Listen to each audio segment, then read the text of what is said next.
Nikola Pašić was a Serbian and Yugoslav politician and diplomat who was the most important Serbian political figure for almost 40 years. The leader of the People's Radical Party who, among other posts, was twice a mayor of Belgrade, several times Prime Minister of the Kingdom of Serbia and Prime Minister of the Kingdom of Yugoslavia. He was an important politician in the Balkans, who, together with his counterparts like Eleftherios Venizelos in Greece, managed to strengthen the small, still emerging national states against strong foreign influences, most notably those of Austria-Hungary, the Ottoman Empire and the Russian Empire. Early life. Nikola Pašić was born in Zaječar, in the Principality of Serbia. According to Slovenian ethnologist Niko Pašić, Pašic's ancestors migrated from the Tetovo region in the 16th century and founded the village of Zvezdan near Zaječar. Pašić himself said that his ancestors settled from the area of the Lezic monastery in Tetovo.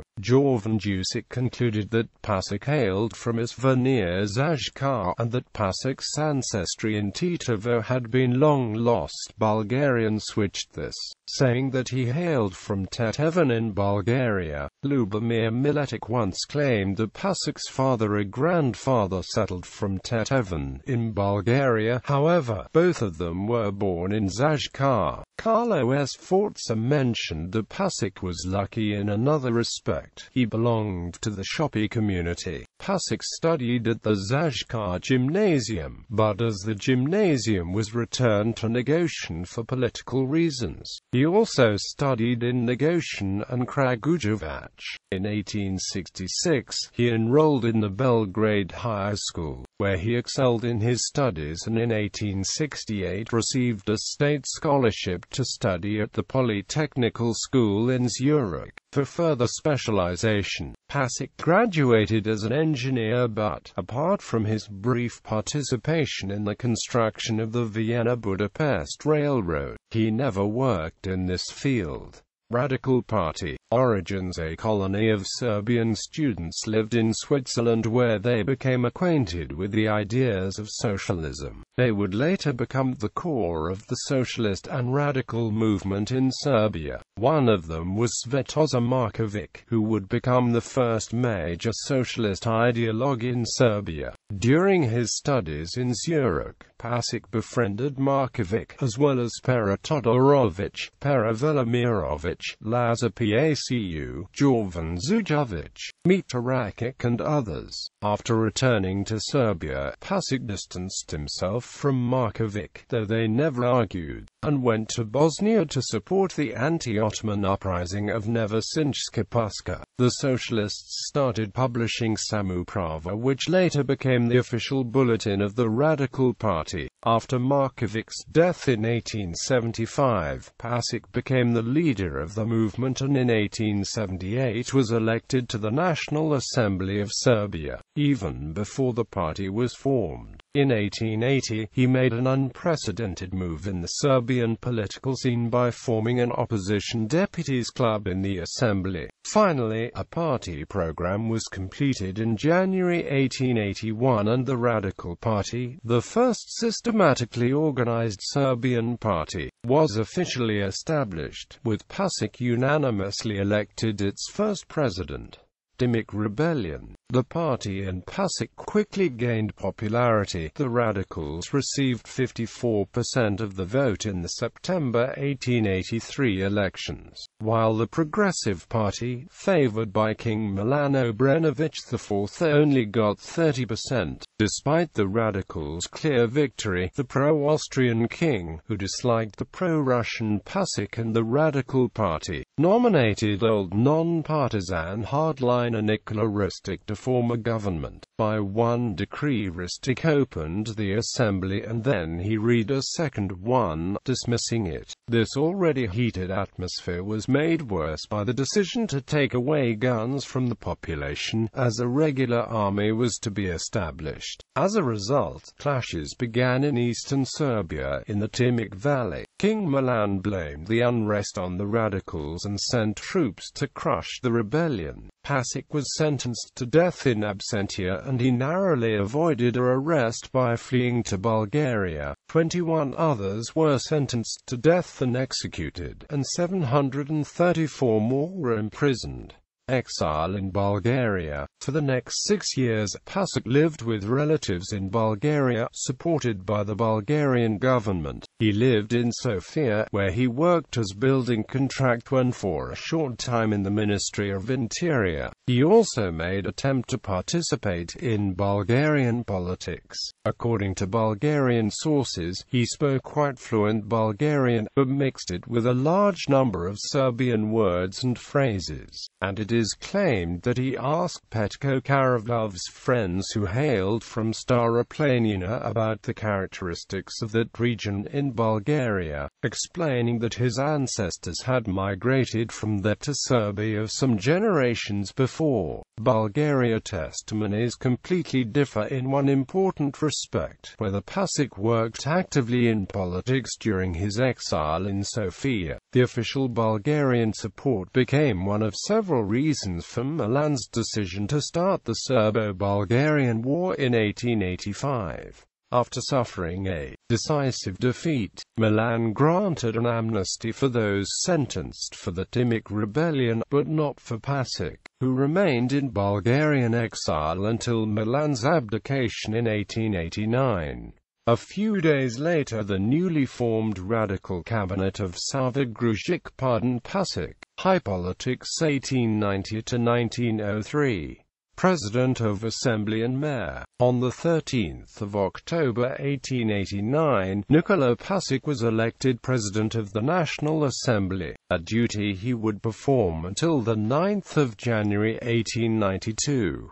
He was also elected Mayor of Belgrade from the 11th of January 1890 to the 26th of January 1891. His presiding over the assembly saw the largest number of laws being voted in the history of Serbian parliamentarism. While as the mayor of Belgrade he was responsible for cobbling the muddy city streets. He was re-elected twice as president of the National Assembly from the 13th of June 1893 to April 1895 and the 12th of July 1897 to the 29th of June 1898 and once more mayor of Belgrade the 22nd of January 1897 to the 25th of November 1897.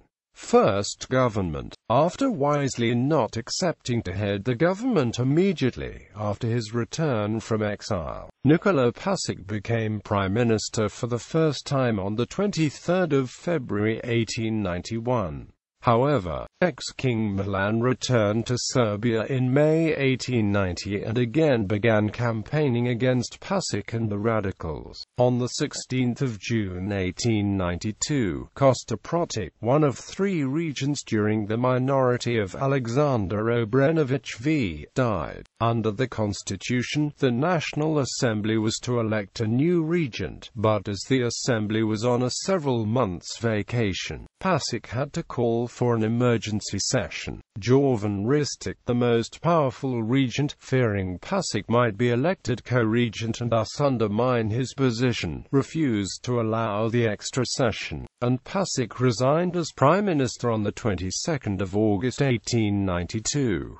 During his tenure, he was also foreign minister from the 2nd of April 1892 and acting finance minister from the 3rd of November 1891.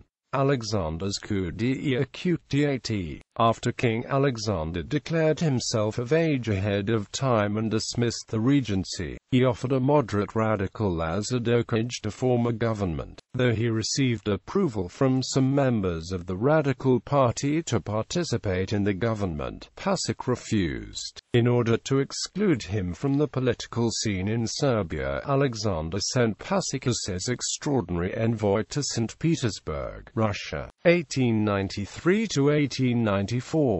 In 1896, the king managed to force Pasok to back off from pushing for constitutional reforms. However, since 1897 both kings, Milan and Alexander, ruled almost jointly, as both disliked Pasok. In 1898 they had him imprisoned for 9 months because Samu Prava published a statement about his previous opposition to King Milan. Pašić claimed he was misquoted, with no effect.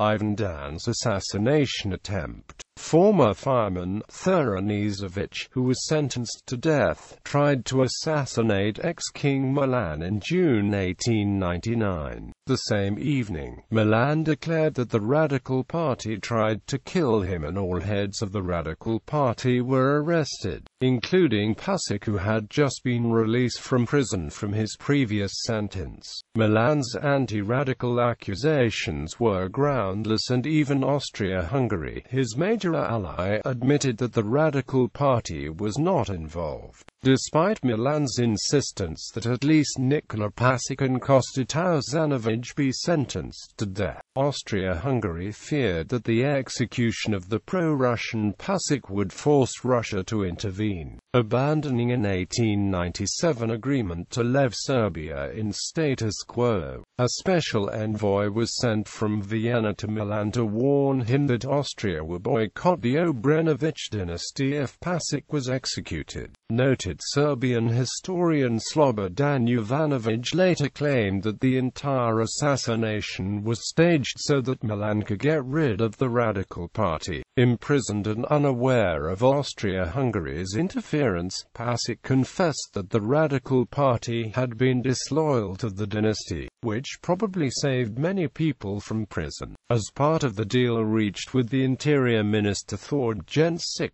government officially left its own role out of the statement, so it looked like Pašić behaved cowardly and succumbed to the pressure. Pašić was sentenced to 5 years but released immediately. This caused future conflict within the Radical Party as younger members considered Pašić a coward and traitor, and split from the party. For the rest of King Alexander's rule, Pašić retired from politics. Although the young monarch disliked Pašić, he was often summoned for consultations but would refrain from giving advice and insist that he is no longer involved with politics.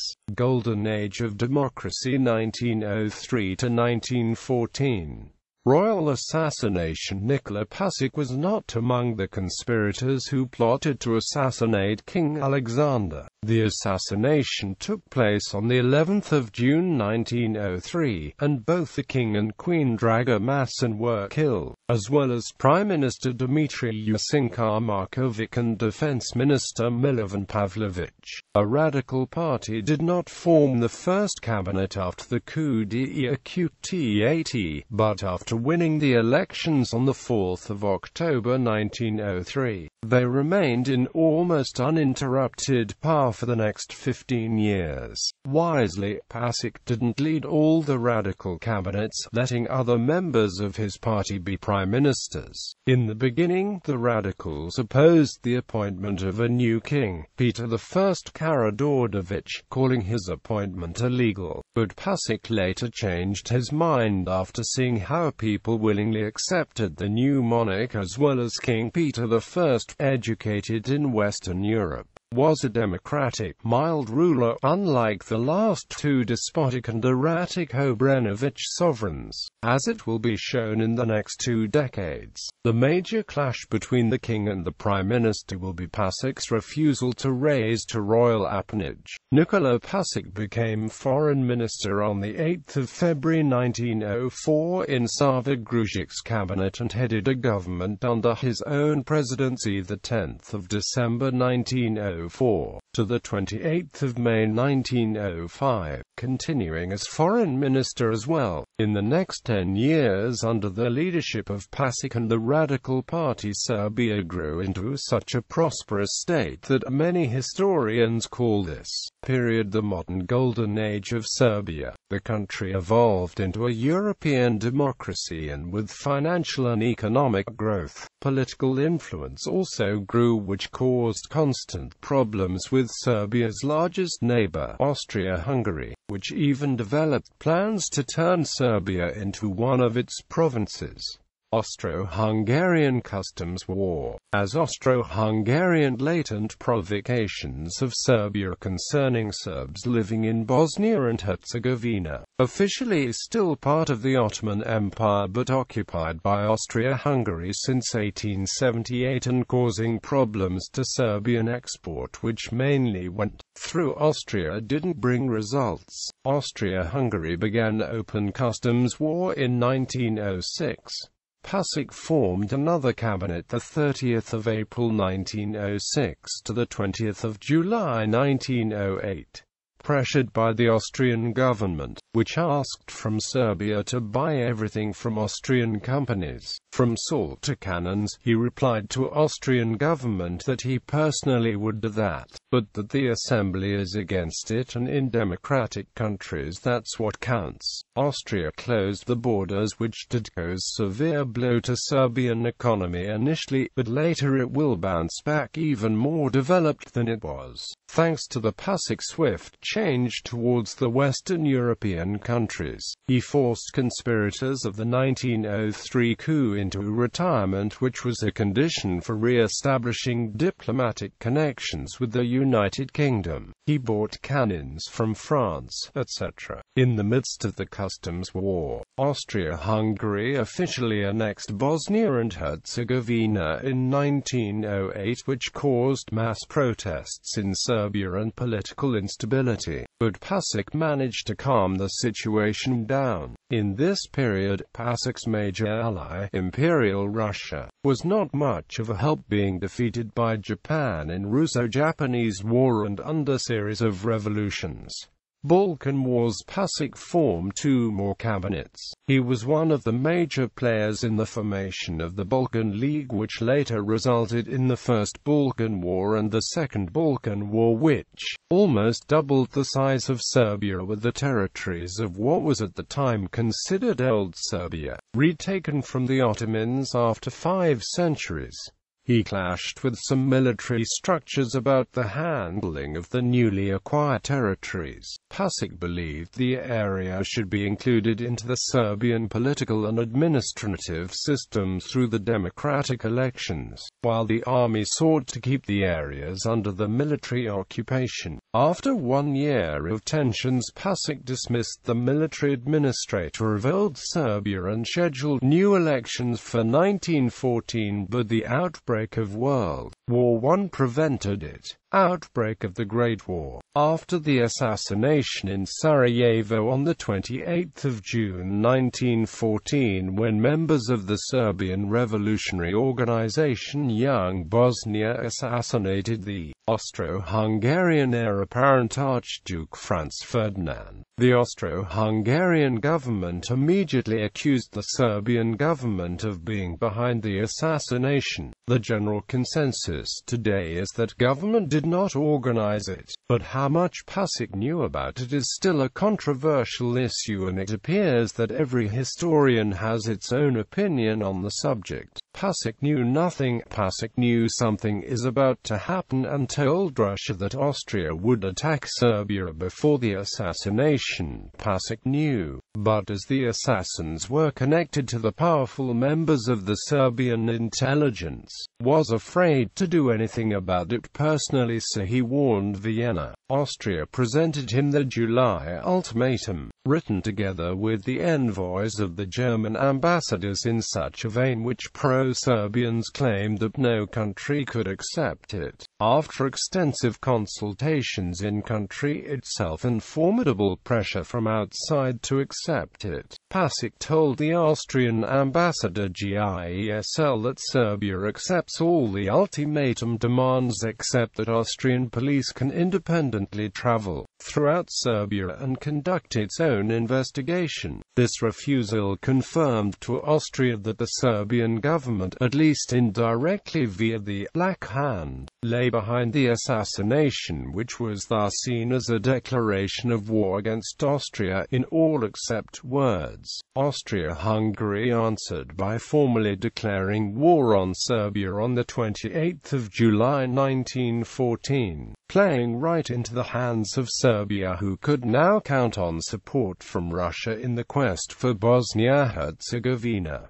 World War I had started. World War I and Yugoslavia. Glory, defeat and the South Slav state Serbian defeat was considered to be imminent, at least by external onlookers. Compared to the strength of the Austria-Hungary, Serbia had obviously prepared well. However, and after a series of battles in 1914-1915, the loss and recapture of Belgrade, and a Serbian counter-offensive with occupation of some Austrian territories, the Austrian army backed off. On the 5th of July 1914, things changed as old King Peter I relinquished his duties to the heir apparent Alexander, making him his regent. On the 17th of September 1914, Pasok and Albanian leader Esad Pasha Diptani signed in Nice the secret Treaty of Serbian-Albanian Alliance. The treaty had 15 points which focused on setting up joint Serbian-Albanian political and military institutions and military alliance of Albania and Kingdom of Serbia. Also, treaty envisaged building of the railroad to Durrës, a financial and military support of Kingdom of Serbia to Esad Pasha's position of Albanian ruler, and drawing of the demarcation by special Serbo-Albanian Commission. In October 1914, Esad Pasha returned to Albania. With Italian and Serbian financial backing, he established armed forces in Tibur and captured the interior of Albania and Durrës. Pasok ordered that his followers be aided with money and arms. Unlike Peter, Alexander was not a democratic spirit, rather a dictatorial one, and personally disliked Pasok and all his talks about democracy. Open strife began very soon. When Serbia was proposed the London Pact, by which it was supposed to expand into most of the ethnic Serbian territories to the west, including a section of the Adriatic coast and some ethnic Albanian territories in northern Albania. In return, Serbia was supposed to relinquish part of Vardar Macedonia to Bulgaria so that the latter would enter the war on the Entente side. Both Pasok and Regent Alexander were against this, as they considered it to be the betrayal of the Croatians, Slovenians and Serbian sacrifices in the Balkan Wars, as negotiations for the future South Slav state already began. However, Pasok and King Peter were not personally much for the Yugoslav idea, unlike the regent who pushed the issue for creating as large a state as possible. Serbia refused the pact and was attacked by Austria-Hungary, Germany and Bulgaria. The government and the army retreated to the south in the direction of Greece, but were cut off by Bulgarian forces and had to go through Albania and to the Greek island of Corfu, where the Corfu Declaration was signed in 1917, preparing the ground for the future South Slav state of Yugoslavia. Creation of the Kingdom of Serbs, Croats and Slovenes. The Kingdom of Serbs, Croats and Slovenes was officially proclaimed on the 1st of December 1918, and being the Prime Minister of Serbia at the time, Pasok was generally considered the de facto Prime Minister of the new South Slav state, as well. The political agreement was reached that Pasok would continue on as Prime Minister when the first government of the new state was to be formed, but as a result of his long-time dislike of Pasok, Regent Alexander nominated Stojan Protic to form the government. Consequently, Pasok stepped down on the 20th of December 1918, despite being removed from the government as the most experienced of politicians. Nikola Pašić was the main negotiator for the new state at the Paris Peace Conference of 1919. In an effort to secure the maximalist agenda of the regent, he did not push on the question of the Czech corridor, Timisoara and Sage, managed to secure borders with Albania and Bulgaria, but failed to annex Fiume and most of Carinthia, at the time when Benito Mussolini was willing to modify the Treaty of Rapallo, which cut off a quarter of Slovene ethnic territory from the remaining three-quarters of Slovenes living in the Kingdom of SHS, in order to annex the independent independent state of Rijeka to Italy. Pasok's attempts to correct the borders at Postojna and Idria were also undermined by Regent Alexander preferring good relations with Italy. Elections held on the 28th of November 1920 showed that the Radical Party was the second strongest in the country, having just one seat less than the Yugoslav Democratic Party. However, Pasok managed to form a coalition and became Prime Minister again on the 1st of January 1921.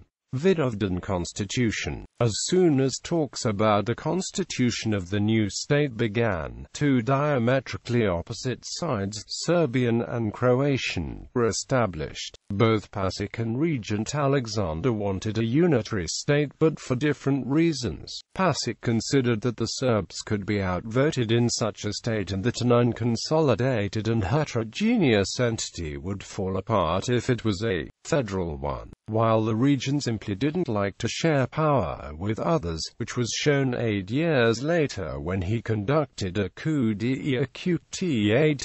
Stjepan Radic, a leading Croatian politician who didn't hide his agenda that a joint Serbian-Croatian state is just a temporary solution on the way for Croatian full independence, asked for a federal republic. As Pasok had majority in the assembly, a new constitution was proclaimed on Vidovdan, the 28th of June 1921, organizing the Kingdom of the Serbs, Croats and Slovenes as a parliamentary monarchy, abolishing even the remaining shreds of autonomy which had Slovenia, Croatia, Dalmatia, Montenegro, Bosnia and Herzegovina and Vojvodina. In the early 1920s, the Yugoslav government of Prime Minister Pasok used police pressure over voters and ethnic minorities, confiscation of opposition pamphlets and other measures of election rigging to keep the opposition, mainly the autonomy-minded Croats, in minority in the Yugoslav parliament. Pasok remained Prime Minister until the 8th of April 1926,